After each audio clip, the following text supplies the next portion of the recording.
Was the Nexus 6P smartphone actually the very last Nexus handset that made it to the market? Well, it looks like it, because now it's Pixel time. This is the new Google Pixel XL, and I've been trying it out in the last couple of days, and to be honest, when I saw this for the very first time during the presentation, I was like, holy shit. This is one ugly smartphone. I mean, look at this back. It feels like a modular phone, like something of a Frankenstein movie or so. And I also wasn't so happy about the front, because those huge bezels kind of overall design reminded me of Apple. But as soon as I started to play around with it, as soon as I started to get into the Google Assistant, which is heavily integrated into the system, and a feature that no other smartphone is supposed to get. Well, until now, you can still, as an Android user, get the Google Assistant as part of the Google Allo Messenger, but it's not that integrated into Android as on the Google Pixel or the Pixel XL. But what's even more exciting is the camera, because for the very first time, actually, DxOMark came up with a rating right at the same day of the launch of a new platform, and they gave it its highest rating. So, as I said, I brought the Google Pixel XL to a test, and here's my review.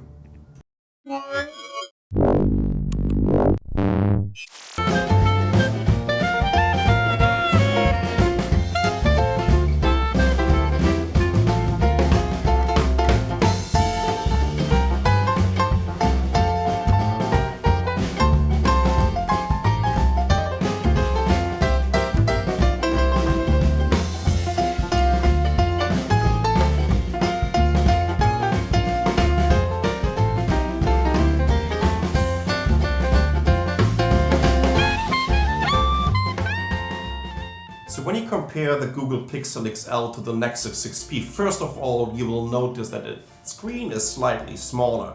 Now you have to deal with a 5.5-inch AMOLED panel, Quad HD, that turns into a pixel density of 534 ppi.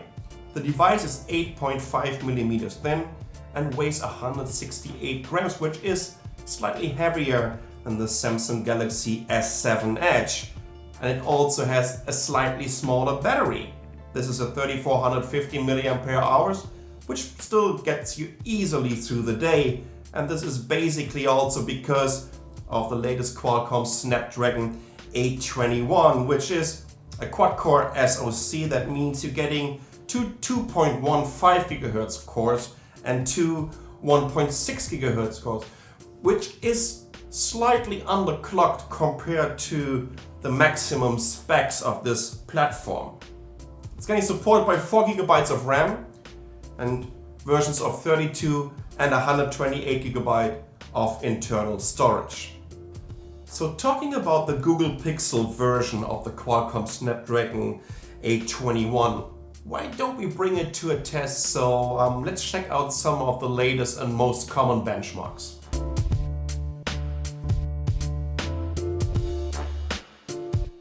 During the presentation of the Google Pixel, there was a lot of buzz surrounding the new camera. Actually, DxOMark, which is a little bit like the benchmark for all the camera smartphones, gave it its highest rating ever. It scored 89 points, which is 1 point more than the Samsung Galaxy S7 Edge. So the camera on the back sports a 12.3 megapixel sensor, which is capable of recording 4K video at 30 frames a second. And with 1080p, you can whether choose 30, 60 or 120 frames a second, which is similar to what the iPhone 7 sports. So the 12.3 megapixel sensor on the back is capable of recording 4K videos at 30 frames a second.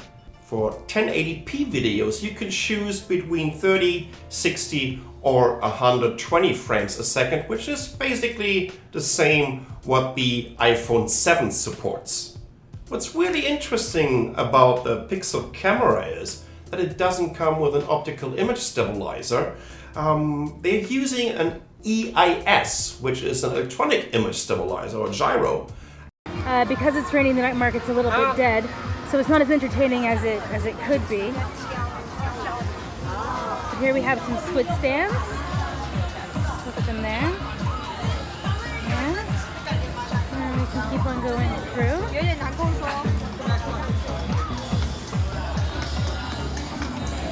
So there's no doubt that the Pixel camera is really good. During sunny days, it takes amazing photos. During cloudy days, you can still get a good amount of detail when you zoom 100% in. But I have an issue with lens blur. So when we take a photo, we actually have to move the phone up, which is incredibly difficult to do. Because the item goes out of frame or you move it too fast, there's just too much human error. And the photos themselves are kind of average. This one turned out pretty well, but when you compare it to the iPhone, all you have to do is point, tap, and shoot. I tried to take a few depth of field photos around town and there's just a lot of error. This one looks okay, but then when you look closely at this one, it just blurs out a lot of the wrong areas. Again, very nice color pops, good depth of field faking, but when you zoom in, you can see that there is a lot of mistakes. The other issue with the camera is you constantly get lens flare. You can see it on the right-hand side that there's just a massive lens flare in the photo. This is very common. Taking a look at the front-facing camera, I have to admit it's pretty good at selfies. My issue with a couple of these is that the background is in focus instead of my face.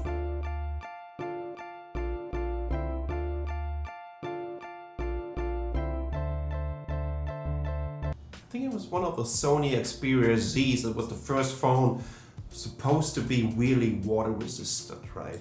And now we have all these different IP67, IP67, whatever standards. And I was wondering if the Google Pixel XL or the Pixel in general is also water and dust resistant. Well, it only sports IP53, which should tell you don't get it into the water. Don't throw it into the dirt.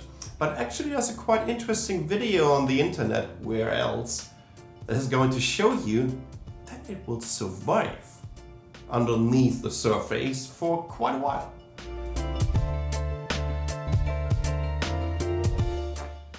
So what else is new with the new Google Pixel and the Pixel XL?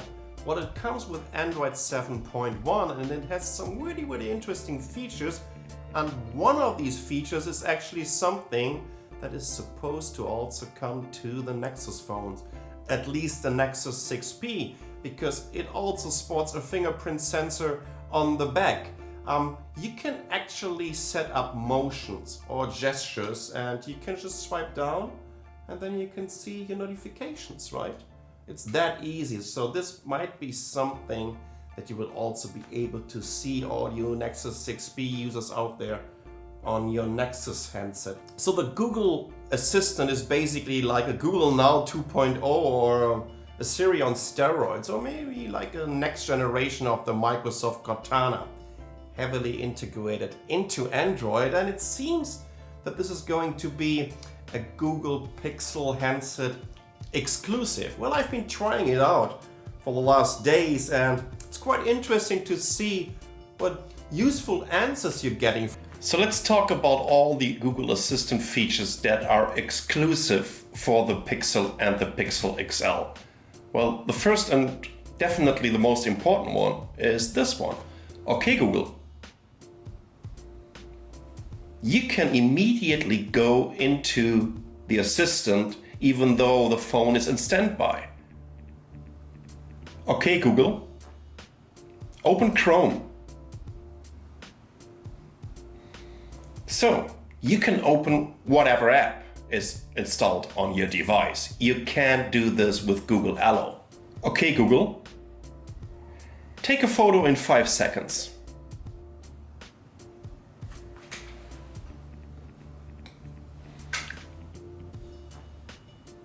Okay, Google. Add apples to my shopping list. Okay, I've added apples to your shopping list. What else do we have here? There are some more kind of magic words. For example, okay, Google. Good afternoon. Good evening, Sasha. The time is 6:04 p.m. The weather in Dotton District currently is 21 degrees and mostly cloudy, with a high of 21 degrees. Your commute to home is currently 21 minutes with light traffic, if you take. Have a nice day. Okay, Google. Read the news. Here are some pictures that match. Wow. Okay, Google. Read the news. Here's the latest news. I wonder why it came up. I wonder why it came up with a Hitler meme. Maybe it's because of my German accent. That's hilarious. Okay, now there's a little bit of an Easter egg in here. I love it. Okay, Google. I am feeling lucky. Here it is. Aniki, wow. Okay, Google. I'm feeling lucky. Oh wow, this is going to be fun. Don't freak out. Okay, Watch out. I'm going to pretend I'm a game show host now.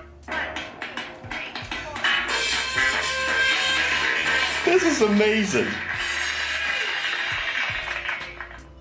Welcome to Are You Feeling Lucky? It's a rhetorical question. It's also the name of this game. And I'm your Google Assistant, the host. How many are playing this time? Just one. Party of one. Right this way. Get ready for 5 questions. I always thought Spatula was a good name. I'll call you Spatula. Fantastic. Here we go. To end the game early, say stop. Put your cleats on. The subject is sports. True or false? In Alaska, the summer solstice is celebrated with a midnight baseball game. True. Okay, Google. Perfect. Way to go. Question number 2 is next. Set your phone to silent. It's about movies. In the 1975 movie The Rocky Horror Picture Show, who plays Janet Weiss? Linda Blair, Susan Sarandon, or Barbara Streisand? Well, it's of course Susan Sarandon. And you can still tell it's just picking up the right words. So these are the 8 different features that you will exclusively get on the Google Pixel and the Pixel XL. So what about the UI, or what about the Pixel Launcher? Actually, there was an APK that leaked already where you can install the Pixel Launcher on your Android smartphone, but unfortunately it's not that well integrated as the one here on the Pixel phone. Well, first and for all, when you look at the home screen, it looks super clean, right? We have this, when you swipe from the left to the right, you can see all your Google Now cards right away. It immediately connects to all your interests if you connect the phone to your Google Gmail account, of course. The other big difference is it's kind of missing this app folder icon, which is quite an advantage because now you have more space in your dock on the bottom of the screen for another icon. But how are you gonna access your app folder? Well, just swipe up and here they are. And there you will immediately notice the other new feature. Means the icons are all round now, except of Allo and except of Duo, which is not really an inconsistency, but should tell you a little bit how Google is focusing on these new messaging apps. What I also really like is the way they they didn't copy it, the Force Touch from Apple. Actually, Android is already supporting 3D Touch since the last 4 or 5 years or so. So right now, basically, they're mimicking it by just when you press it a little bit longer an icon, you will have this additional and contextual menus. And I think that's a pretty nice way of, for example, when you have a Twitter app on your phone and you can immediately head over to the direct messages. But this is something that we have to see in the future, because so far this is only supporting all the Google apps that come with the Google Pixel phone by default. So last but not least, what about the battery life of this phone? I told you already a 3450 mAh battery in the Google Pixel XL, which is slightly less than the 3600 mAh of the Samsung Galaxy S7 Edge. And basically both phones sports almost the same kind of display technology, but at least the same resolution. Well, the XL got me easily through the day, and to be honest, it roughly came out at about 20 to 22 hours on one charge, and I'm quite a heavy user. Well, this one's been running already for like 25 hours right now, because we've been only doing video recordings, been shooting photos with it, and I was basically using the Google Assistant. So for you guys out there, an average user will not only get easily through the first day, but I would guess like halfway through the second. And though it supports not the same quick charging technology as the Samsung Galaxy S7 Edge, I think you can easily fully recharge it in between 2.5 and 3 hours, which is way less than the iPhone 7 Plus. Is the Google Pixel XL a worthy successor for the Nexus 6P? I have to tell you, well, first of all, I passionately hated it when they introduced it, because I think the design is just still ugly. I remember phones or manufacturers telling you that the back is the new front, but this is definitely the new back, and I don't really want to show it off. Well, it gets into a wallet sleeve anyways. And on the front I was also quite underwhelmed, because it kind of looks like an iPhone, right? With these huge bezels on the side, on the bottom and on the top. So this really didn't get me onto the Pixel platform. But you know what happened after I was using it for a while, and I've been kind of fiddling around with the Google Assistant and especially playing around with this amazing camera, which is blowing each and every camera that is out there out of the water, especially in a low light environment. I all of a sudden started to love this little Frankenstein phone over here, even though I think it is heavily overpriced. But if you're looking for the best Android smartphone with the purest Android that you can get right now, and I mean the best Android smartphone, and the combination of the software that comes from Google, this Google Assistant with this amazing camera, then the Google Pixel XL might be the phone for you, or maybe even the Google Pixel. Well, my daily driver is a Samsung Galaxy S7 Edge, and I still have to tell you, when it comes to snapshots, I still think that the S7 Edge has the edge. That makes sense? Yes. Because the camera is just so much faster. And with the optical image stabilizer, you can just take pictures like this, and like 4 out of 5 are amazing. This is nothing that you can do with the Google Pixel XL. You need to take your time a little bit, but then the result is absolutely mind-blowing. Once again, especially in a low light environment. I've never seen anything like this before. I think it feels good, the build quality is great, the performance is amazing. I miss an internal kind of storage extender with a micro SD card slot. There's nothing. So when you end up with the 32 gig version, you will easily pack it up and fill it up with apps, with recordings, with videos, with pictures, right? And I think 32 gigs isn't enough anymore, especially, well, imagine you're recording a 4K video. Good luck with that when you're recording 10 minutes of 4K video on your Google Pixel phone. But besides all of that, I really have to tell you that Google kind of turned me over into a Pixel lover. A Pixel XL, wouldn't say aficionado, but once again, what are the most important components for me on a phone? It is the battery life, it is the camera, and then comes the performance. And trust me, even a mid-range SoC in nowadays can easily get through all the latest 3D games. And here we have a Snapdragon 821, and guess what we're gonna do with it? We're gonna open a Facebook app, because they forgot to pre-install the Google+. So let me know what you think about the Google Pixel XL. I'm Sascha from Mobile Geeks. Thanks for watching.